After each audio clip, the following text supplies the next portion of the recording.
हरियाणा की राजनीति में बंताराम वाल्मीकि का नाम एक अनुभवी और वाल्मीकि समाज के दिग्गज नेता के रूप में जाना जाता है। रादौर हलका से 2 बार विधायक रह चुके बंताराम वाल्मीकि एक बार फिर भाजपा का दामन थाम चुके हैं। ऐसे में इस बार बंताराम वाल्मीकि भाजपा के लिए कितने लाभदायक साबित होंगे और भाजपा उन्हें 2024 में होने वाले चुनावों में क्या जिम्मेदारी देती है, इस विषय को लेकर जब हमने बंताराम वाल्मीकि से बातचीत की तो आप खुद ही सुनिए कि उन्होंने क्या कहा। मैं सर्वप्रथम तो ये कहना चाहूंगा कि भारतीय जनता पार्टी जो विचारों की पार्टी है और मैं इस बात से बड़ा प्रभावित होकर के अयोध्या में भगवान वाल्मीकि के नाम से जो एयरपोर्ट बनाया है उसमें मैं ये मान करके चलता हूँ कि सबसे बड़ा हिंदू धर्म का सूचक जो है वो वाल्मीकि समाज रहा है। एक दौर ऐसा आया था और माननीय भागवत जी ने भी कहा है कि ऐसा समय आया था कि हिंदू धर्म बदलने के लिए सभी हिंदू धर्म बदल चुके थे, लेकिन वाल्मीकि समाज एक ऐसा धरती पे समाज हुआ है कि जिसने गंदे से गंदा काम करना कबूल कर लिया, लेकिन वाल्मीकि धर्म नहीं छोड़ा और हिंदू धर्म नहीं छोड़ा। इस करके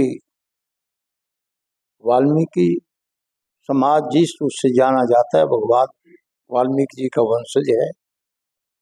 उन्होंने राम के बच्चों को पाला है, सीता माता को शरण दी है और लव कुश को उन्होंने बहुत कुछ शिक्षा देने का कार्य किया है।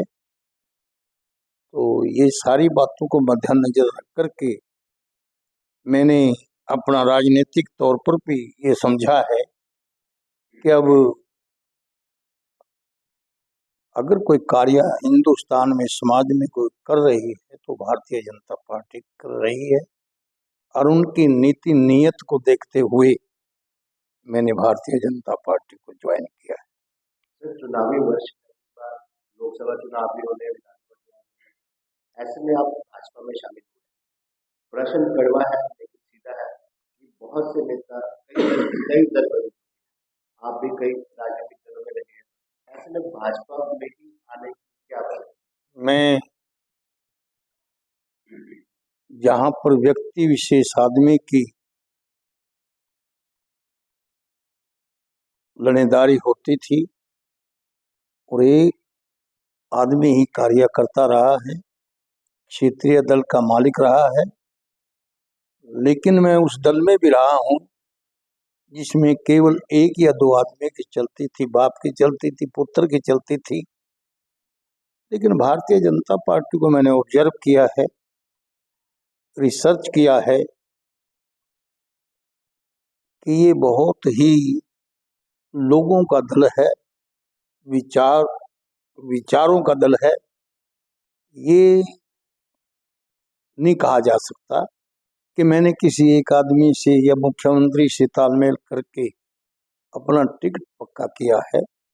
वो पार्टी के आधार क्षेत्र में है, वो क्या करता है क्या नहीं करता है, लेकिन मैं ये सोच करके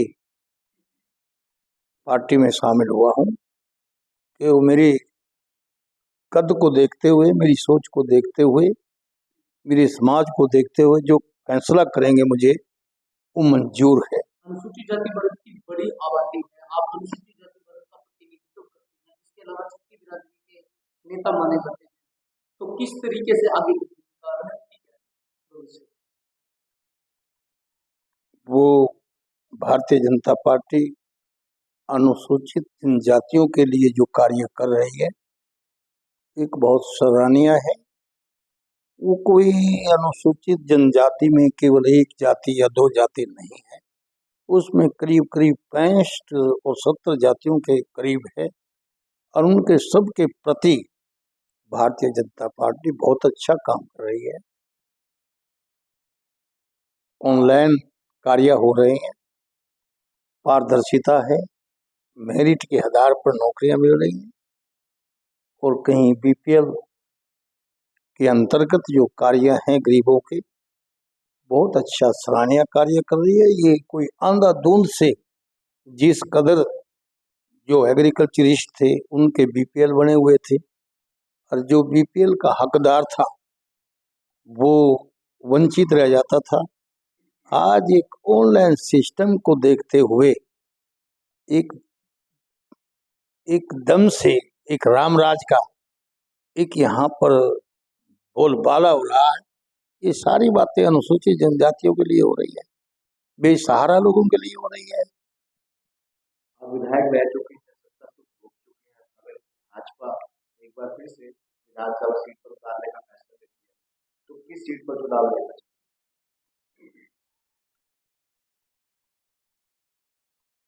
मैं फिर अपने पूर्व नेता स्वर्गीय ताऊ देवीलाल का नाम लेना चाहूंगा कि उसने अपने आप को एक हलके तक सीमित नहीं रखा। मेरा गांव कैथल जिले में पड़ता था, पिंडार सी गांव। मैं उस जिले को छोड़ करके, कुरुक्षेत्र जिले को छोड़ करके तीसरे यमुनानगर जिले में चुनाव लड़ा हूँ, रादौर क्षेत्र से। और जब मेरी सीट आरक्षित ना रह करके जनरल सीट हो गई रादौर, तो मैंने फिर यमुनानगर को छोड़ा, कुरुक्षेत्र को छोड़ा, फिर मैंने करनाल से 2019 में चुनाव लड़ा। मैं अपने आप को केवल एक दो सीट से थोड़ा समझता हूँ, वो भी पार्टी के आधार क्षेत्र में है। वो चाहेगी तो चुनाव लड़ूंगा, अगर पार्टी नहीं चाहेगी तो मैं ये फैसला करके आया हूँ कि मैं पार्टी के सोच के मुताबिक काम करूंगा। सर, बंदाराम जी, आप वाल्मीकि महासभा के भी बड़े पद पर स्थापित है इस समय, तो अगर समाज की दृष्टिकोण से देखें इस समय पार्टी को मजबूत करने में, पार्टी की नीतियों का प्रचार प्रसार करने में क्या बदलाव? मैं अखिल भारतीय वाल्मीकि महासभा का राष्ट्रीय अध्यक्ष हूँ। 18 प्रदेशों ने मुझे अध्यक्ष बनाया था और मैं अपने आप को केवल जिला या प्रदेश तक सीमित नहीं समझता। मैं अपनी इच्छा के विपरीत अगर पार्टी मुझे जहां प्रदेश में, जिले में, देश में, जिन जिन प्रदेशों में मुझे इच्छा के मुताबिक आदेश करेगी तो मैं पार्टी के मुताबिक ही काम करूंगा और मैं हर प्रदेश और देश में भी काम करने में सक्षम हूँ।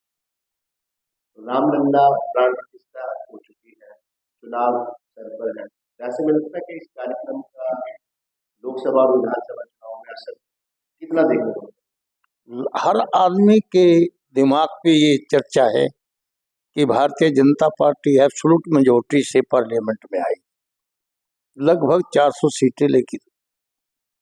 लोकसभा विधानसभा चुनाव एक साथ हो सकते हैं, आपका अनुभव क्या कहता है? ये मेरी समझ के मुताबिक चुनाव इकट्ठे नहीं हो सकते। अकॉर्डिंग टू लॉ, संविधान में ये लिखा हुआ है कि सरकार के हाथ में है कि 6 महीने पहले भी करा सकते हैं, 6 महीने और आगे भी सरका सकते हैं, लेकिन काफी पार्लियामेंट के बाद काफी चिंतन मंथन करके चुनाव हो सकता है। इस चुनाव कराएंगे।